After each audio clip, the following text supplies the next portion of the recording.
বানপানীৰ গৰাখহনীয়া ক্ষতিগ্ৰস্তসকলক পুনৰ সংস্থাপনৰ ব্যৱস্থা কৰক। BJP go back. BJP go back. এই চলিছে সংগ্ৰাম চলিছে ছাত্ৰ সন্থা জাগিছে আছো লং লিভ জিন্দাবাদ। বানপানীৰ গৰাখহনীয়া ৰাষ্ট্ৰীয় সমস্যা ৰূপে স্বীকৃতি দিয়ক। বানপানীৰ গৰাখহনীয়া ৰাষ্ট্ৰীয় সমস্যা ৰূপে স্বীকৃতি দিয়ক।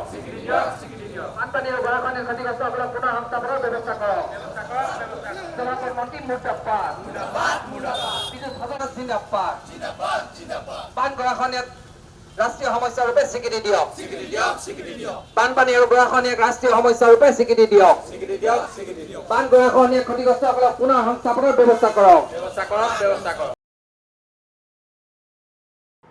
সদৌ অসম ছাত্ৰ সন্থাৰ আহ্বানত সমগ্ৰ অসমৰ লগতে আজি সদৌ শিৱসাগৰ জিলা ছাত্ৰ সন্থাই বানপানী গৰাখহনীয়া সমস্যা ৰাষ্ট্ৰীয় সমস্যা হিচাপে স্বীকৃতি প্ৰদান কৰি বানপানী গৰাখহনীয়া সমস্যা সমাধান কৰাৰ দাবীত আজি আমি এই বিক্ষোভ কাৰ্যসূচী ৰূপায়ণ কৰিছোঁ।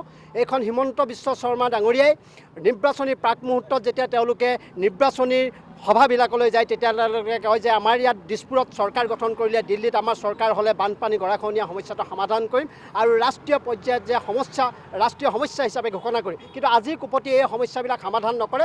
চতুৰ মুখ্যমন্ত্ৰীগৰাকীয়ে যেতিয়াই জ্বলন্ত সমস্যাবিলাকৰ কাৰণে অসমৰ ৰাইজ ৰাজপথলৈ ওলাই আহে তেতিয়াই তেওঁলোকে বিভিন্ন ধৰণৰ ধৰ্মৰ নামত কিছুমান ৰাজনীতি কৰি পেলাই এই আন্দোলনটো বিপথে পৰিচালিত কৰিবৰ কাৰণে চেষ্টা কৰে। এই চেষ্টা কোনোদিনে স্থায়ী নহ'ব।